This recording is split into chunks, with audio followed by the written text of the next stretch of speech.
Bonjour, je suis historien, historien et directeur de recherche au CNRS.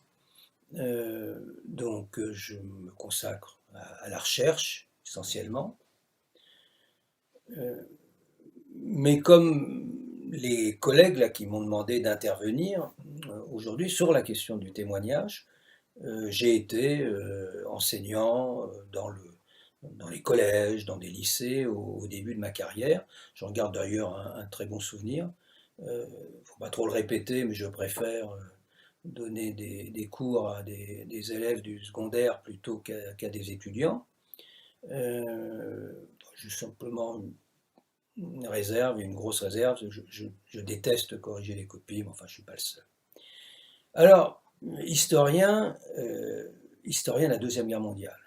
Historien de la Deuxième Guerre mondiale, j'ai été évidemment amené à travailler sur des témoignages, euh, parce que les témoins existaient encore au moment où je faisais mes recherches déjà, et, euh, et, et d'ailleurs un certain nombre existent toujours. Mais euh, j'ai été amené, là, ces dernières années, à peu près voilà, douzaine d'années, à me polariser sur les questions de mémoire. Mais pas simplement sur mémoire de la Deuxième Guerre mondiale, ça je le faisais depuis longtemps, mais mémoire des attentats terroristes. Et là, après les attentats du 13 novembre 2015, nous avons décidé, avec mon ami et collègue Francis Eustache, qui est un neuropsychologue, et j'y reviendrai, c'est important, nous avons décidé de lancer un grand programme sur la mémoire de ces attentats terroristes. Donc ce n'est pas l'événement lui-même qui était notre objectif, mais la mémoire de cet événement. Donc, si j'ai travaillé avec un neuropsychologue, ça veut dire qu'on a travaillé avec des personnes venant de disciplines complètement différentes, aussi bien les sciences humaines et sociales que les sciences du vivant, que l'ingénierie, les mathématiques, etc., pour essayer de comprendre ce phénomène complexe qu'est la mémoire. Et pour ce qui me concerne en particulier, j'ai piloté le recueil de témoignages en très grand nombre. Et j'essaye maintenant de vous faire partager les interrogations que nous avons pu avoir pour ce programme qui dure 12 ans, un très grand programme, les interrogations que nous avons pu avoir quand nous avons décidé cet entretien très important, hein, 1000 témoignages à 4 moments différents euh, sur 10 ans. Donc nous avons beaucoup réfléchi à la façon dont nous comptions mener les entretiens qui seront et qui sont déjà et qui seront encore des entretiens audiovisuels. Parce qu'en fait, il y a deux façons de traiter un témoignage. On peut s'en servir, je dirais, comme une source comme une autre. Vous avez les témoignages, vous avez des sources écrites, et puis vous ne vous interrogez pas trop sur la spécificité de cette source qu'est le témoignage. Or, c'est singulier. C'est quelque chose qui très souvent a été écrit ou dit longtemps, voire très longtemps après l'événement. Donc vous devez prendre en compte quelque chose qui n'existe pas pour les documents d'époque, c'est-à-dire les mécanismes de construction et de reconstruction de la mémoire. 50 ans après l'événement, il est évident que le témoignage d'une personne va intégrer tout ce qui s'est passé depuis 50 ans dans sa vie, mais aussi tout ce que cette personne a entendu, tout ce qui se construit dans ce qu'on appelle la mémoire collective et qui va influencer sa mémoire individuelle. C'est pourquoi c'est toujours assez compliqué de travailler sur de prendre un témoignage comme ça et de l'utiliser comme on le ferait avec les autres documents et en concurrence avec les autres documents. Je préfère une autre méthode.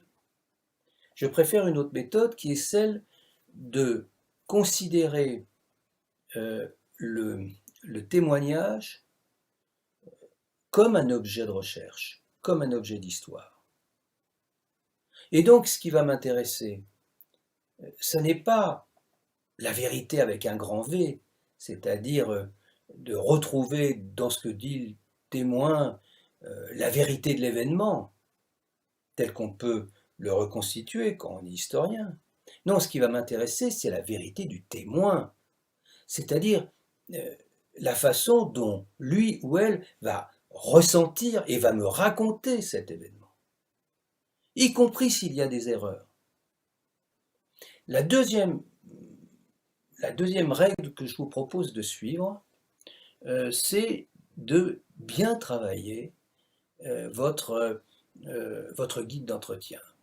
Alors, je vais prendre l'exemple du 13 novembre. Je vous ai dit, on a construit un guide d'entretien sur le 13 novembre 2015 et aussi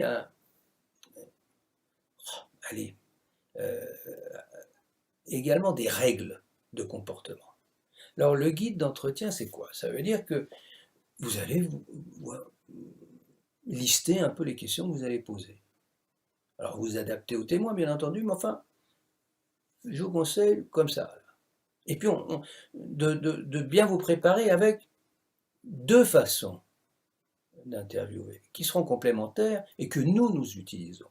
D'abord, un entretien qu'on dira non directif ou semi-directif. Par exemple, quand nous interviewons des personnes sur le 13 novembre 2015, sur leur mémoire de cet événement-là, on leur dit « Racontez-nous votre 13 novembre ». Bon.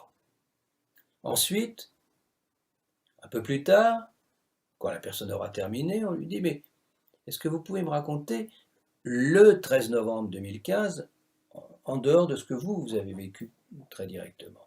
Puis à la fin, on leur demande les causes, les conséquences. Bon. Règle d'or, règle absolue, ne jamais interrompre la personne, sauf si évidemment elle commence à aller sur des chemins de traverse et pendant des heures et des heures, bien entendu. Mais l'idée, c'est de laisser la personne développer son idée et ses idées, développer son propre témoignage, sans être coupé régulièrement par des questions. D'abord, ça la met en confiance et ça lui permet de proposer son récit. Ça, c'est, je dirais, la première partie de l'entretien. La deuxième partie de l'entretien, c'est un questionnaire. Un questionnaire qu'on appelle, nous, de mémoire émotionnelle, qui d'ailleurs a été construit en pluridisciplinarité avec des spécialistes des sciences du vivant. Et ces questions, et pourquoi d'ailleurs on a travaillé avec eux, c'est parce que chacun va pouvoir exploiter les résultats, ces témoignages-là, pour son propre questionnement. Donc un psychopathologue ou un psychanalyste ou un neuroscientifique ou un historien, un sociologue, un philosophe, bon, tous ceux qui ont participé à l'élaboration de ce questionnaire de mémoire émotionnelle, eh bien, ils vont pouvoir y trouver des réponses aux questions qui se posent.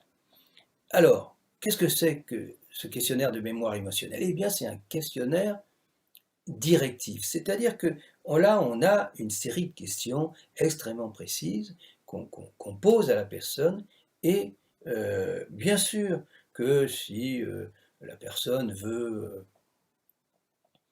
développer un peu, elle le fait et on la laisse. On ne va pas commencer à dire bon, ça suffit, j'ai une batterie de questions à vous poser, hein, bien entendu. Mais enfin, en général, c'est assez rapide. C'est des questions à laquelle on attend une réponse par oui, par non, des nuances, des qualificatifs, mais enfin, rien à voir avec un entretien semi-directif ou non directif. Et c'est également très utile, évidemment, pour ce que vous cherchez. Ça, c'est le questionnaire, le guide qu'on vous propose. Mais il y a aussi un guide de comportement.